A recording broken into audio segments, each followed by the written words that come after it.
We know that we are getting close to the end of another school year, thankfully, right? Whew.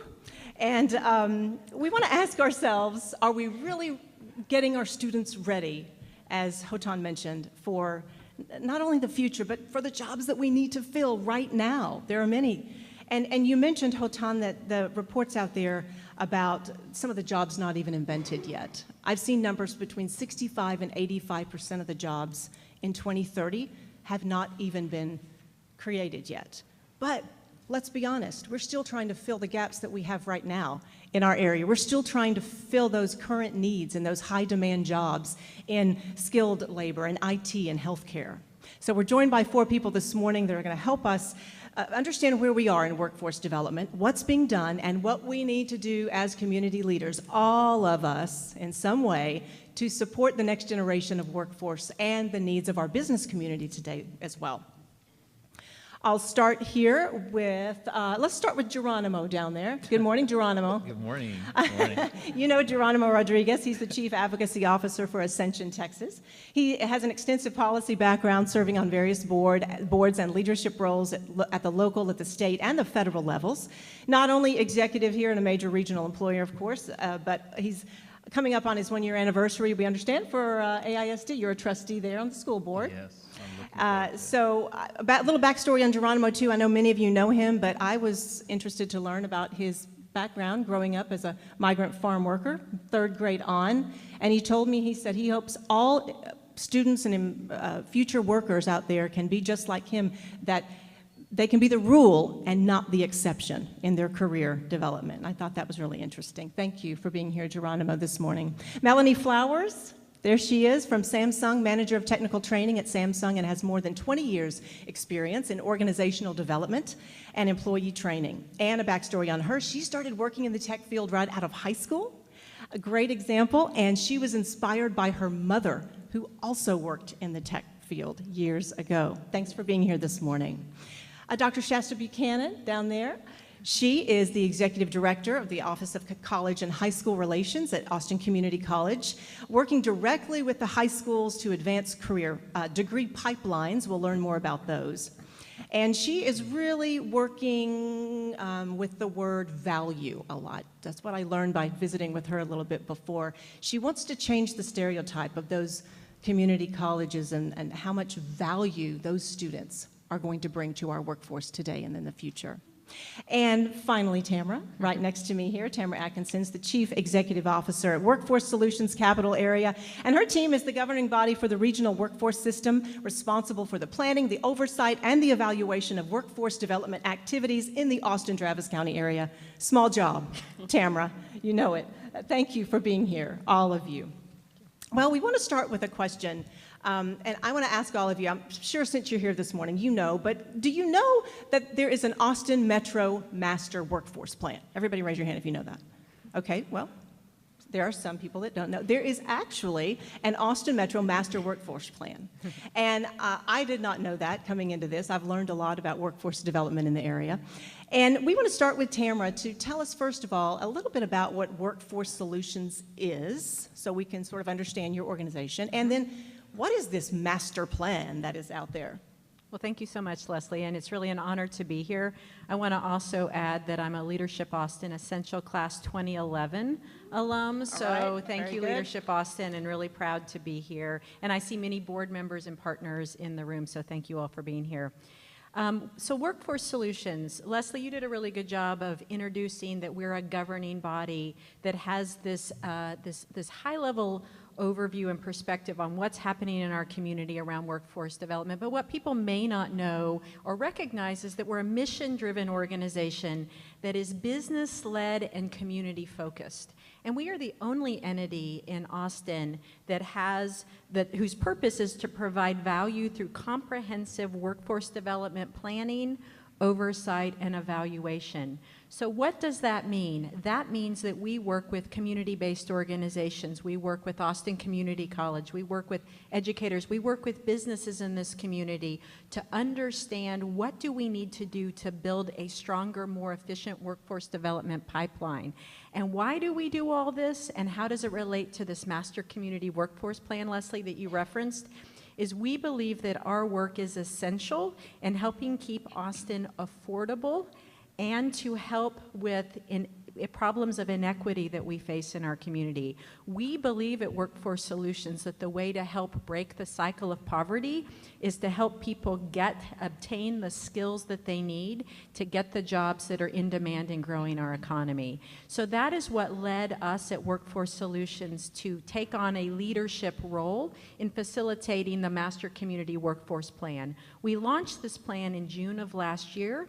It was commissioned by our Judge Eckhart and Mayor Adler, and we worked for more than a year gathering input from the folks at this table, as well as many of you in the room and many others who aren't here today, to develop this master plan. So what is this master plan? What is our objective? The objective is that we want to move 10,000 people who are currently in our communities living at or below poverty. We want to move them out of poverty and into middle skill, think of them as middle class jobs, by the year 2021.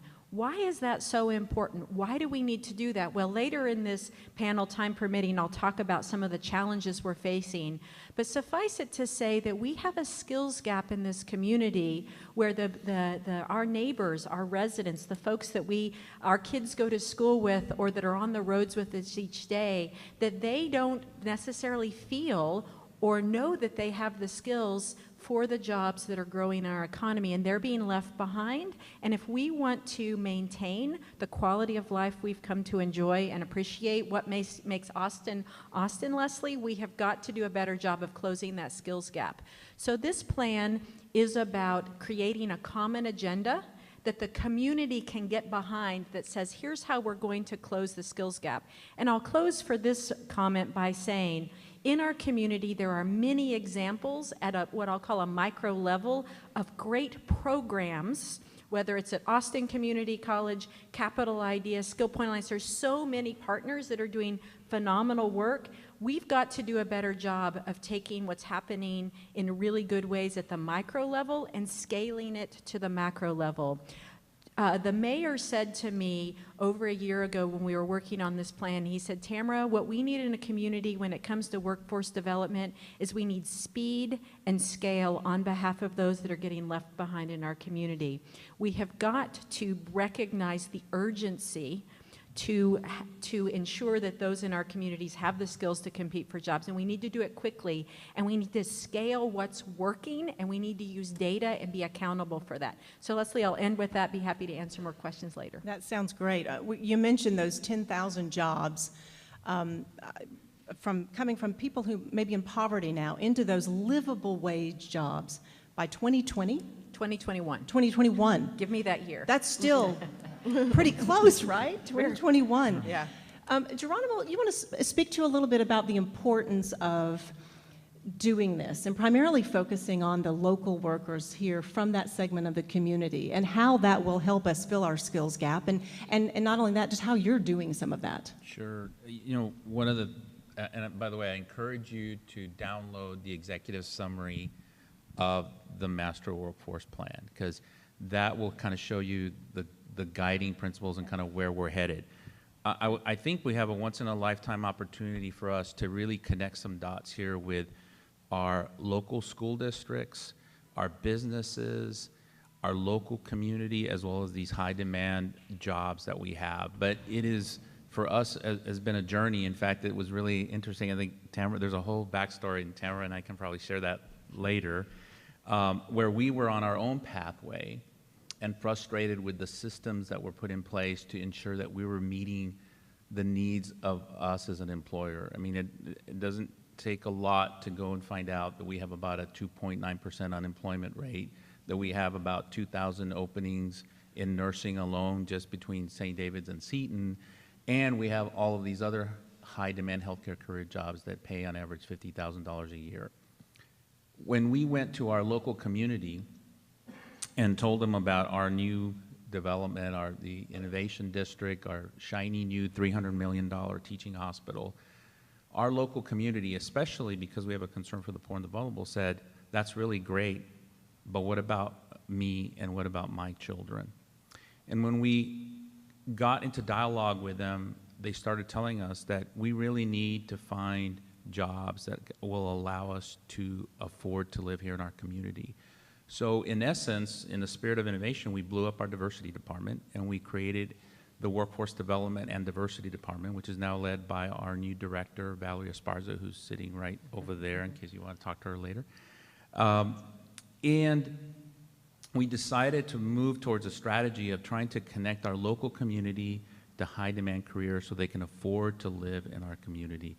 And so that's really how we started in challenging ourselves and the system. And I can go through a lot more, but I thought I'd stop right there. That's wonderful. Thank you very much. Well, Melanie, I know Samsung. First of all, what types of high-demand jobs are you looking for and needing right now? I know Geronimo mentioned some of those in the healthcare area. What types of jobs are you looking for? And then just, you mentioned this GED to PhD philosophy. Explain to people what that is. I know a lot of people, when they think about Samsung, they think about high tech and everybody has to be a PhD, something or other, rocket scientist to work there, and that's just not the case. If you think about our plant, where we have over about 10,000 vendors and Samsung contractors and Samsung employees working, we employ GED to PhD, right? So we employ all levels of employment, not just engineers, not just scientists, but we have specialists who have to run the tools. You mentioned earlier about these equipment, making equipment, right? So we have to train and develop people to fix that equipment, right? To create that equipment. So our big need is technicians that repair the tools that make the wafers that we produce. So we had that need, and we were having a hard time filling it because the Austin job market is really hot, right? So people have a choice where they go, so there's a lot of competition for high-tech talent.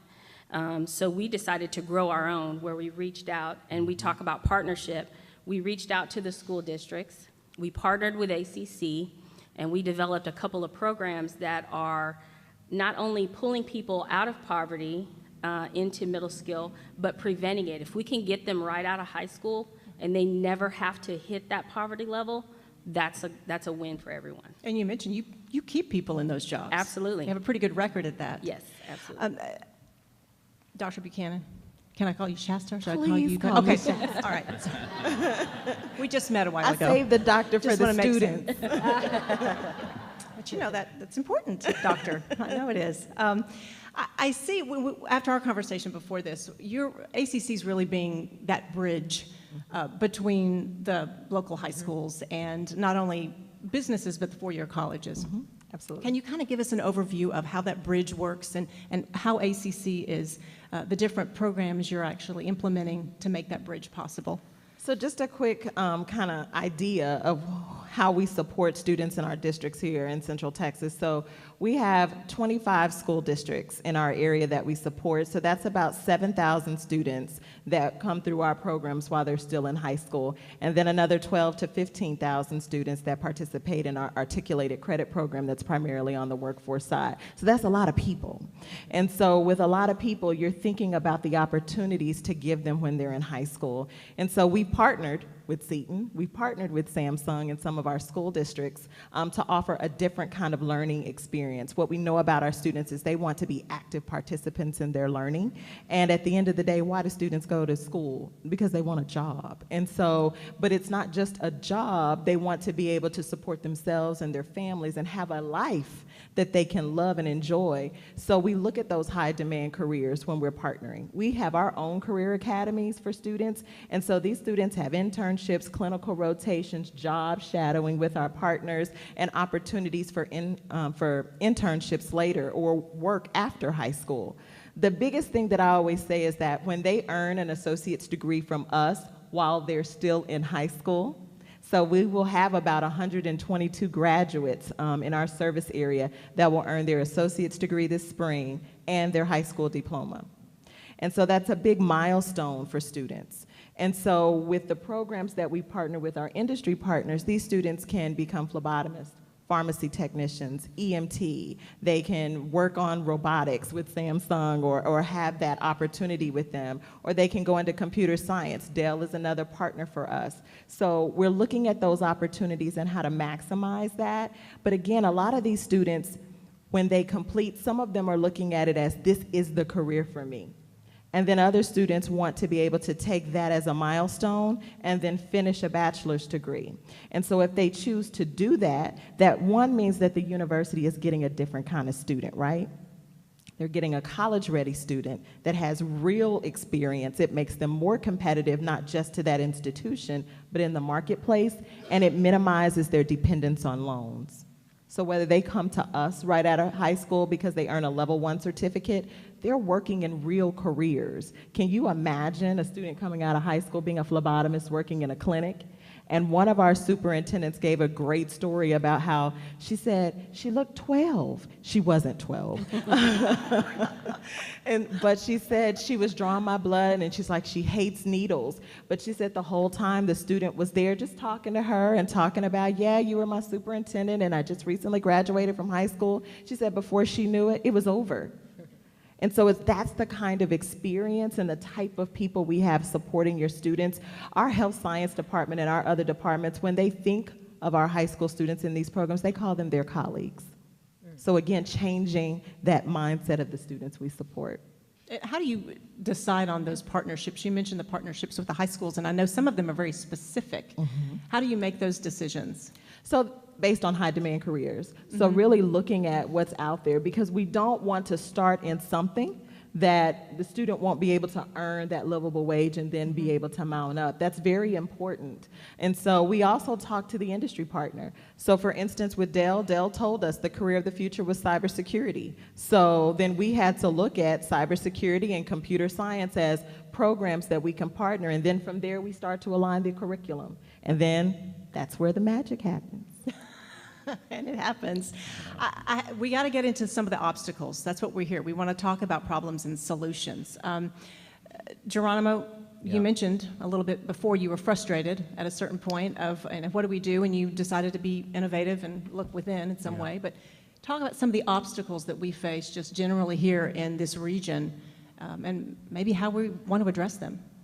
There's a couple of points here to make. I think one, for us at Seton, we were obviously not filling our high-demand career jobs. And so we started looking internally, and we had for 10 years implemented a workforce development effort called Project Search, which is a best practice for hiring individuals with developmental or cognitive disabilities. And over those 10 years, we have been able to take 158 interns from 6 different school districts and convert that to a 91% employment outcome record, either at Seton or in the community. And we did it through 3 principles.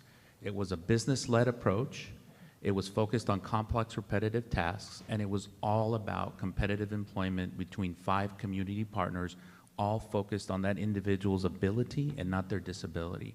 And out of the 40-something that have been hired within Seton, for example, our longest tenured individual is Daniel, and Daniel serves as a sterile processing tech, putting surgical sets together. It's been a decade, and Daniel has had less than 2 errors in putting surgical sets together. Why is that important? Because every single healthcare entity out there has the same goal, to provide quality patient care. So when Daniel puts that surgical set together, you or your family member doesn't stay under anesthesia for longer than they have to, which is the most general complication that we have in surgery.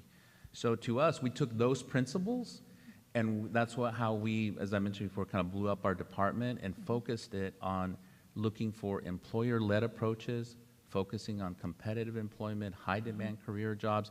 And frankly, I should probably back up to the foundational piece, which is really challenging the pedagogy of poverty.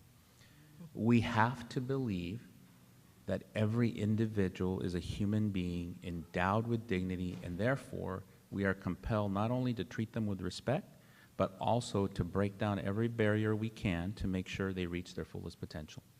If we don't believe that, then we shouldn't be connecting the dots between workforce development and education. So I'm going to just share one other thought. I think as individuals, each and every one of us should go and Google Undoing Racism or Courageous Conversations and try to take part in one of those workshops, because that will allow you kind of foundational information around how we look at systematic barriers and kind of break them down. I think as family members, we should share the kind of high demand career jobs that we talk about. For us, that's surgical techs, radiology techs, and nursing, which pay on average $50,000 a year and require less than 2 years of technical training or community college. I think for businesses, as Shasta mentioned, we ought to be considering being industry partners with school districts, or I think also participating organizations like the one that Mark Curry chairs, the Austin Partners in Education. And I think the last one is, as a community, looking at removing those institutional barriers that will allow us to create equity. And Shasta, I'll share just one real quick story, which I think goes to both the comment about making sure we get to the lowest grades possible around careers that Mark and I have talked about before. And you were talking about, I was recently at Pillow Elementary, and I know many of you get involved and invited into elementary schools to talk about careers. So I was invited as vice president of the board. I told the kids, this is what I do, I'm vice president of the board, and they said, well, how much money do you make? And I said, this much, right? Why in the world would you do that? Why aren't you making money? How do you make money, right? So these kids at elementary school are figuring out what Shasta's talking about is, how do we make money in jobs that we care about that are in high demand? And by the way, I didn't leave them with that. I told them kind of the range of salary for chief advocacy officers, because I kind of felt I needed to redeem myself from serving as school and the Kids school are so board. honest. Oh my God, that was real. Don't leave them hopeless, no. Yes. Let's give them Very hope, real. that's part. And you mentioned some of those barriers, and if Tamra, you might be able to speak to some of them more specific. I mean, we're talking about childcare, housing, enough to live here, transportation as well. How does the plan address some of this, and how do you think that fits?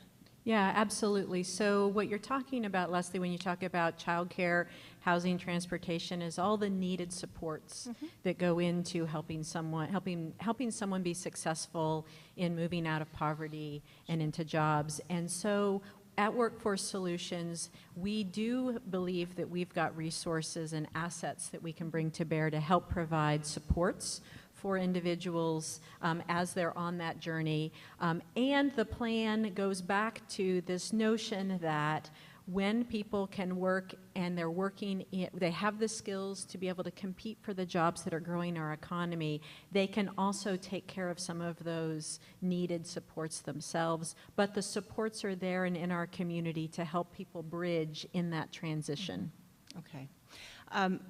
I think, Melanie, we talked a little bit about, I mean, I know that we're going younger and younger with kids and training them, and Shasta and I talked about, let's just start in kindergarten and get them ready for their jobs, which I know we're doing in education, but there are other things besides the skills themselves of the actual jobs that, as like Melanie and I talked about, that what are some of those things that you're wanting educators to focus on with kids and training outside of just the specific skills for those high demand jobs? So most industries, or there's several skills or knowledge sets that people should have that are common to every industry. You have to have teamwork skills. You have to be able to work in a team. Not many companies have just silo jobs and that's all you do. You don't interact with people at all. So you have to be able to have teamwork skills. Another thing that we look for is troubleshooting, problem solving. I can teach someone how to repair a piece of equipment. I can provide that skill, no problem. But if you're having to collaborate and troubleshoot the issue to go and do the work to fix it, you have to be able to do have that type of skill to troubleshoot the problem, get to the root cause. And it's more than just the tactical part. You have to be able to expand that and what we call some of the soft skills. Right. So that's important as well. Shasta, how do businesses get involved? So there's someone who wants to come to the table and work with ACC in some way. How do they get involved? Call us. So really it's just identifying what your need is in your industry. I think Geronimo spoke to that when they really looked at, where you were lacking, for lack of a better word, in terms of what the need was. And so when you know that, the great thing is where to start. And whether you come to ACC, most times a lot of industry partners will come to us and they're thinking traditional students, and then we start talking about the high school student. One, they're a captive audience. They're at school, so you know where to find them. And so it's really starting to have that conversation about what can we do, and where would you like to see them, and what programs do we have to offer so we can begin the alignment process. The beautiful thing is the districts have endorsement areas, and so it's almost like a major. So we were talking about we're pushing things lower down to different age groups. What we've asked of college students, we're now asking the high school student to know how to do, which now means that what we asked a high school student to do, we're asking the middle school, and so forth and so on. So we want to start that process of aligning what you need and recognizing that as a high demand career, and then looking at those students that are in those endorsement areas. And sometimes those endorsement areas are similar. So then we want to pull more students into that pipeline and give them the opportunity and speak to that. We have industry partners that have bought a building here in Austin and they're renovating it because they want more electricians. And so, they're doing it in Houston and they brought it to Austin. So there are great opportunities out there and great students that want that skill. And for impact areas for us, it's healthcare, it's IT, and it's the skilled trades. So electrician, construction trades, those are the programs that we always tend to see our students, when they get committed in it in high school, they continue in that program, but they need to know next steps. They need to hit that milestone, and so we build that milestone in there for them. Yeah, I'd love to add to what Shasta's saying, because ACC is really a leader in this in the community. What we're trying to do differently with this Master Community Workforce Plan is we're trying to ask business first, what do you need? What do you need? And then we're making sure that the programs, and ACC as a leader in this, are aligning the skills development to meet the needs that Seton, Samsung, and others have expressed. What we have not always and consistently done well in our community, and we're not alone, is we've created products or we've had a grant opportunity and we've gone to business and we've said, have we got a program for you? And we've provided a menu thinking we know what they need, and we haven't paused long enough to actually listen to understand what are their pain points, what do they need? Because if our goal at the end of the day, all of us collectively and all of us in the room, is to close that skills gap and see that there are local jobs for local people created in this community, we have to be listening to the business community and be willing to be responsive to whatever they say they need. And really, Samsung and Seton, I'm so proud to be on this panel with them, because they are leaders in this community for being anchor businesses that say, we are willing to sit beside you, ACC Workforce Solutions, and we want to talk about what we need and how those skills get translated into the classroom so that we can accelerate that skills transfer to those who want to take those jobs and hold those jobs in our community. Can I just give a real quick example? And I want to thank Tamra for her leadership around this. And just to give an example, yesterday, Gail Acuna from St. David's, who's here, myself, Mark Sherry from Baylor Scott and White, hosted a healthcare partnership meeting that Tamra's organization is leading, that essentially brought employers, from my perspective in being in healthcare for 12 years, the first time that we had long-term healthcare providers in the room, public health, hospitals, the whole continuum of care, employers, and we were being asked, what do you need? Mm-hmm. We spent about 2 hours doing that, and then after that, they facilitated a second meeting with the training organizations and educational partners and foundations as well. And I couldn't be more proud to be doing that in a collaborative nature in our community to make sure that, again, that we're connecting those local community members to our high-demand careers jobs here. So That's great. You mentioned what we ask businesses more specifically what they need, but what about educators? How do you get the word the other direction too? How do you collaborate with them and tell educators exactly what we need? Anybody want to address that? So for me, and we were talking about value when Right. we first talked, I think for educators, it's understanding, one, on the higher ed side, who's in the classroom now. So the 21st century high school student, they're in their classroom earlier. They're in that college classroom earlier. The other part is that understanding history. And so, Geronimo spoke on this in terms of the book Courageous Conversations. If you understand, what we're doing is not the old vocational tech program. And what we don't want for communities of color or communities where students are first generation or low socioeconomic status, for them to feel as if we're tracking them into a program, because that's history of an old vocational style learning, and we don't want that. And I think that that's hard sometimes for educators and families, and particularly those of color, to feel comfortable sometimes in these kinds of programs because they're concerned about that. So understand that what we're presenting to you is not that same kind of program. It truly is, these students will earn a college credential while they're in there, whether it's the level 1 certificate and they can go direct to work, or it's the associate's degree and they can go direct to work. In either one of those scenarios, they can continue their education and continue earning degrees. But we want our educators to understand that more, particularly on the K-12 side, those that work with students in identifying where should they be. The endorsement areas help a lot with that because students have already identified that probably around middle school, what endorsement area they're in. And so we want to work with you to provide the opportunities. We take students on tours, and most recently we had one of our superintendents from Leander. He wanted to come and visit our facility. Came to the Round Rock campus. That's where we have a lot of healthcare, our healthcare programs, automotive, welding, construction trades. He was like, well, the healthcare facility, he said it looks just like the hospital. We actually went into a room where the mannequin was about to give birth, and he was like, wait a minute, she's not about to give birth, right? We were like, no.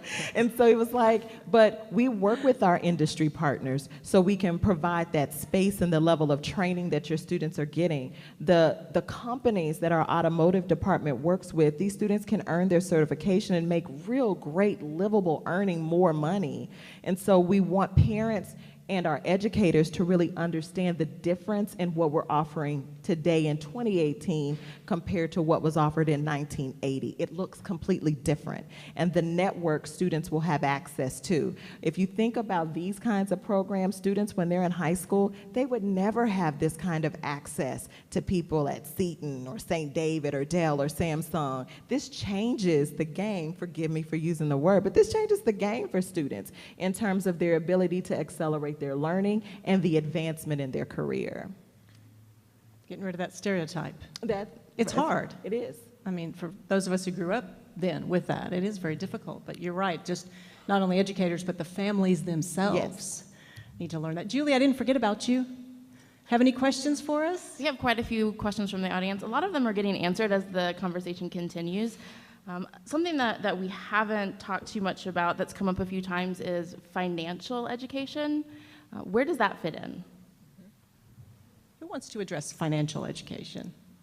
Meaning, We'll start with you. Well, meaning financial Right. literacy. For us, it's financial Teaching the literacy. I students think that. we're finding out as we're talking to our focus groups of clinical assistants and others that we really need to help them build their wealth. And part of building someone's wealth might just be, part of it is financial literacy and just understanding the money that's coming in that they have and how to keep that and how to invest it, and choosing wisely among the choices that they have. I think that's so important.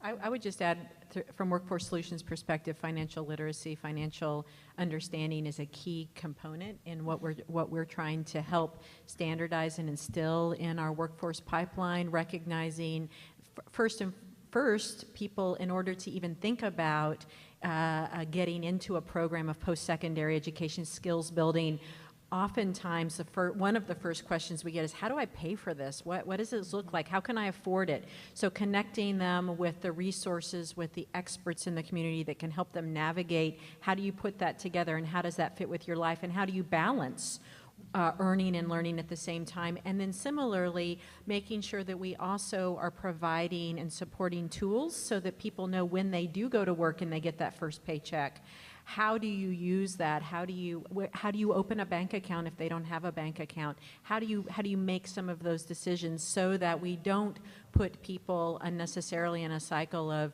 just sometimes people have to spend their whole paycheck to live, but to the extent that we can provide the tools so that people have the knowledge and are making choices about what their options are when it comes to their financial literacy, we think that's key.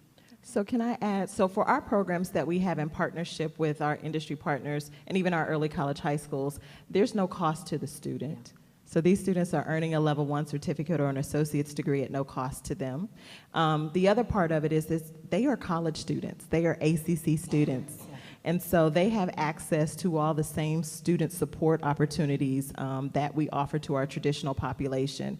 And so particularly for our students that are in our academies as well as early college high school, because the programs are so very specific, those schools will bus their students back on Friday so they can participate, and we have scheduled workshops for them. So it's not just about what's happening in the instruction in the classroom, it's also about developing that whole student, that whole person, so they are ready to move into that next chapter in their life. Can I just add, so as we were doing our focus groups, I have to be real honest that we're learning and developing our efforts. For example, learning that it's not just about showing pathways to those jobs, but it's also understanding the barriers. Sometimes it can be as simple as a $300 biology book that they can't afford to do because they're choosing between that and their kids' education or even their clothes. I will also say that one of the things we're trying to experiment with is tuition advancement versus tuition reimbursement. And we have a theory that we haven't yet determined, but I'll share with you the thought process is that we have a theory that our staff, our associates who earn $50,000 or more are taking great advantage of our tuition reimbursement policies that all of our companies have. We have a theory that those that are under $50,000 are not necessarily equitably taking advantage of that, because if you think about it, they've got to put $1,500, $2,000 on a credit card, and then we have to ask them for the privilege to get approved to take the class, get a B or better, submit the reimbursement, get it approved, and then finally they get a check after they've been holding on to about a 25% interest rate on their credit card. Is that equitable? Is that fair? And I think those are the questions we're asking ourselves as are those other barriers that we have to remove for these individuals? Well, can I say? Yeah, one of the things that we've done is partner with ACC for our high school graduate intern program, where they offer scholarships for the first semester. So we do pay for them to go to school, but it's, again, on a reimbursement basis. So the first semester is paid for by scholarships, and they automatically qualify based on the criteria to get into the program. So if they have the 3.0 GPA, it's a matter of applying. So they have that first semester paid for, and then they recycle it that way. So they don't really have to put funds out of pocket. I'm gonna steal your idea. That's great. I'd like to add to when we talk about financial barriers, again, at Workforce Solutions, because we're not a direct service provider, we're not competing with Austin Community College, we're partnering with. One of our jobs, our role is to look at where there are systemic barriers to people being successful as they look to access post-secondary education. And an example of really leaning into policy change with ACC is we identified last year that financial holds for some students was an impediment for people connecting to post-secondary education, going to ACC. Long story short, we were able to work with ACC leadership, and we were able to implement, first ever in the country, policy changes that addresses financial holds for many of our low-income students so that they can access post-secondary education. We've done that at a systemic level so that hundreds and eventually thousands of people for whom I'll never know their names are able to access Austin Community College and access the skills that they need to be successful.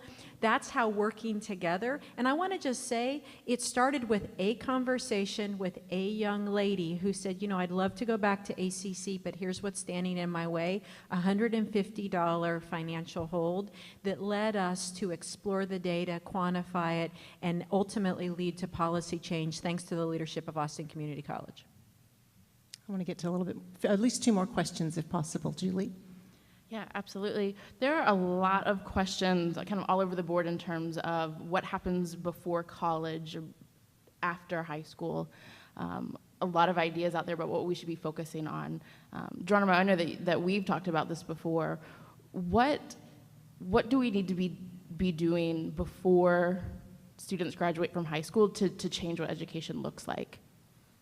Before high school. So I think one of the things that we have to do is, you know, I'm always a fan of this one quote about innovation, the culture of innovations, which is you have to slow down in order to speed up. And one of the things we have to do is take a step back and look at school districts and what they're doing now. I know at AISD we're reinventing the urban school experience. What does that mean? We are putting and institutionalizing social emotional learning as the foundation of ensuring that, for example, that helps you with your teamwork and our teamwork.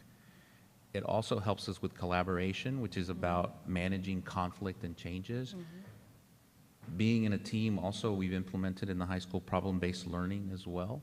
I think those kinds of foundational things and learning from where the students are coming from will help us. Because look, here, we're having two different conversations here, just in terms of my brain.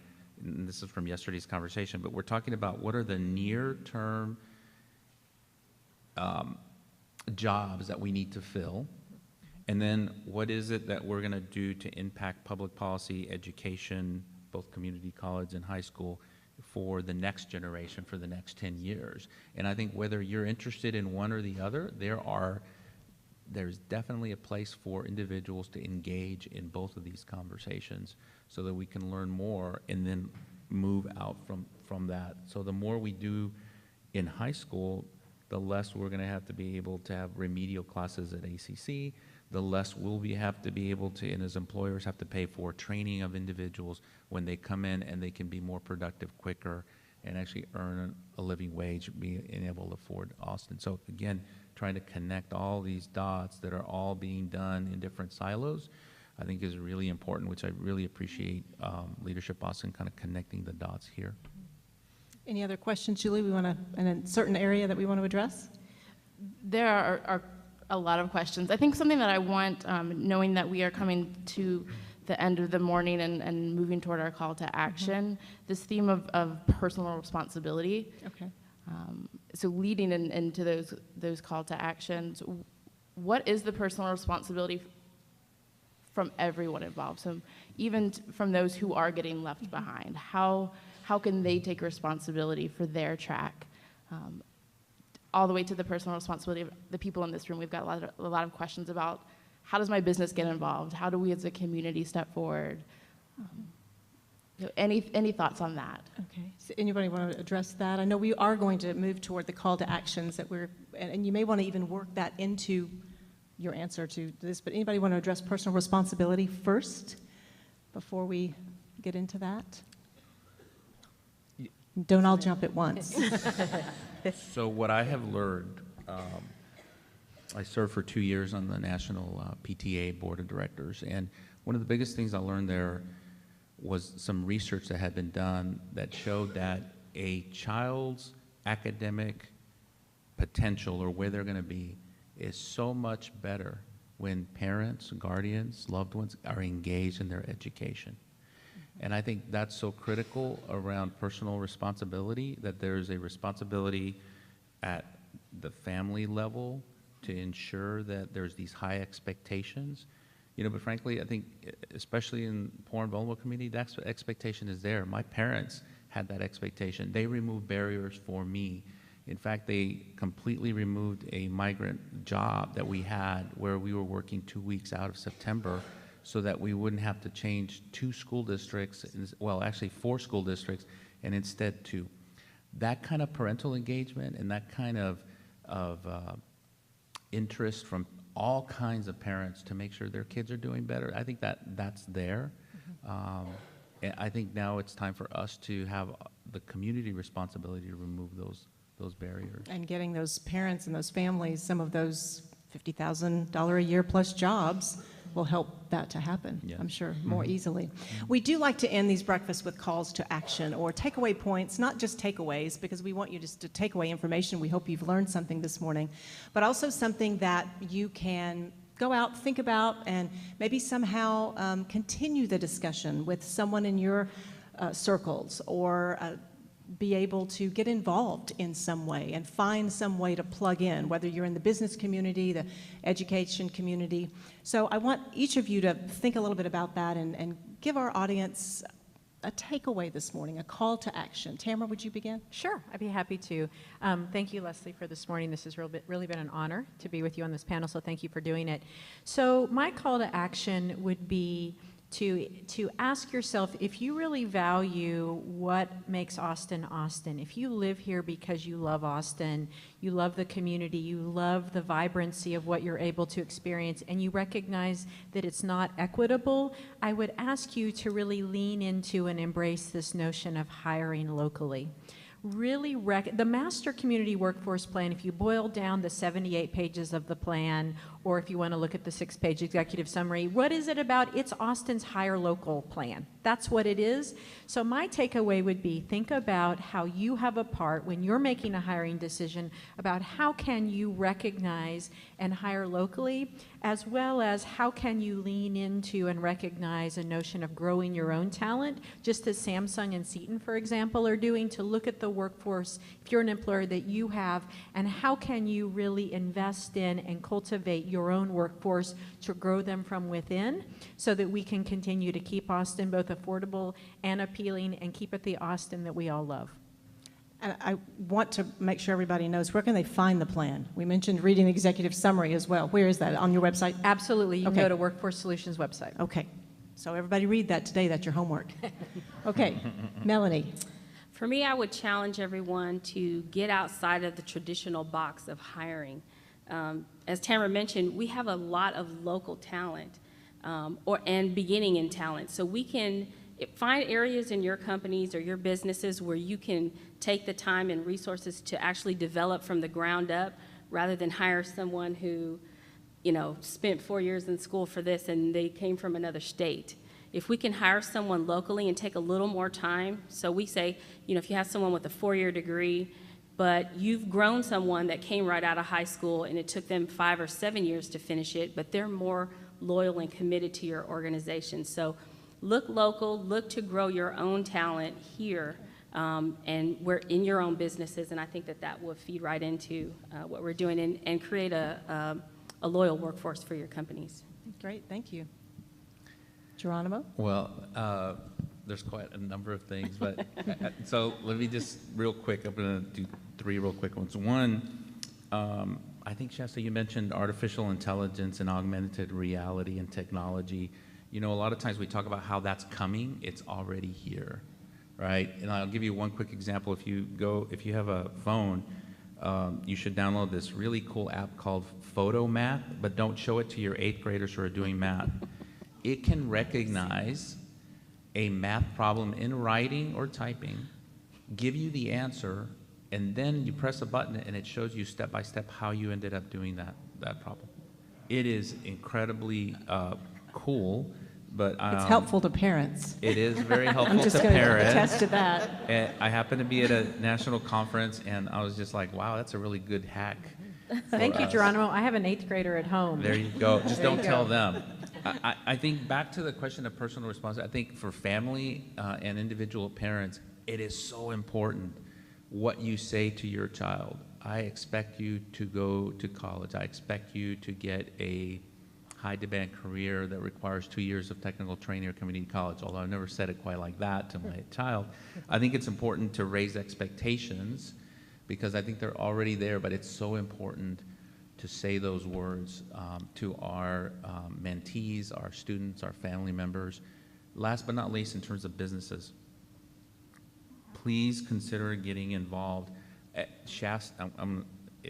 Reach out to Shasta or at AISD. If you want to be an industry partner, there are so many high schools, and we still need industry partners there. Craig Shapiro, the associate superintendent over high schools, would love to talk to businesses about how to engage them. And I'll just call out Mark again, because the Austin Partners in Education is a great place for businesses that want to get started in investing their time in our schools and in the academic achievement of our children to reach their fullest potential.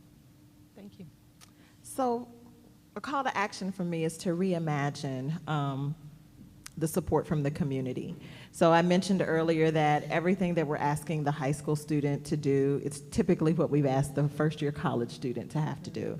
And so when you think about when the elementary school or the middle school calls you for career day, what does career day really look like? How can you engage that student about what your career is? How can you motivate them and make it more active and more participation? They want to understand those things. You have that opportunity to develop the leader in them, but also take pieces away from what you do in your industry to be able to let them see themselves in it. You know, particularly when you're in the elementary school, that role playing becomes very important. So transform the career day experience for students, and then have some call to action for them, some things they can take back home and put on their refrigerator. Because again, if you work as a partner with that school community, because not everyone has a parent, and they may have a grandparent, or they may be in foster care. So that circle of influence, and reimagine what that looks like, it truly, that story of it takes a community, that part hasn't changed. That still exists. It does take a community, because some students are desperate for that. And if you are an industry partner that has an opportunity to support our school districts, that becomes important. So what we really need from you is to work with your HR departments, because what we learned, and we were able to travel with AISD too, is what we learned when we were in New York looking at their P-TECH schools, which are these pathways and technical early college high schools, was that HR departments were still trying to figure out, how do I hire a 17-year-old? So the work starts there. Work with your HR departments too, because again, they're not playing work. We want them to have that experience. So really coming together and bringing your HR department and getting them there. And if it means they need to tour some of these schools, we definitely want to be a partner to help you see what's actually happening in Austin. Very practical advice. Thank you. Do you have any? And I just want to let you know that we are excited to have Impact Hub and their accelerator program here with us. If you want to know about some really interesting and innovative things going on in the community, we've got, I think, 3 tables full of entrepreneurial, community-minded workforce development folks who are working on some interesting projects. So please, as you leave today, stop by and check out what they're doing as well. I want us to thank not only our panelists for all of the information and the education they've provided this morning and what they're doing in our community, but let's pat ourselves on the back for coming early this morning to be a part of this discussion and do something positive in our community.